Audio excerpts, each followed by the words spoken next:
fine. Well, basically, yun nga, rehearsals for the show, and ito yung marketing na nakakatawa kasi parang since I started with GMA about 13 years ago, this is parang the first time na nagkaroon ng media conference for a show here in the Philippines bago lumipad. Kasi usually yung media conference nasa abroad na eh.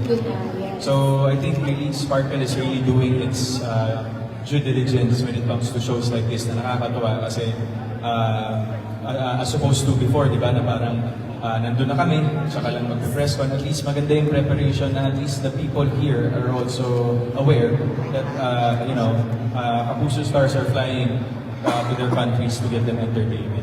That's true. Kaya tulungan niyo po kami to spread the word. Again, it's hashtag Sparkle World Tour Grand Media Con. Sparkle World Tour 2024 Grand Media Con pala. So thank you so much, Yorme and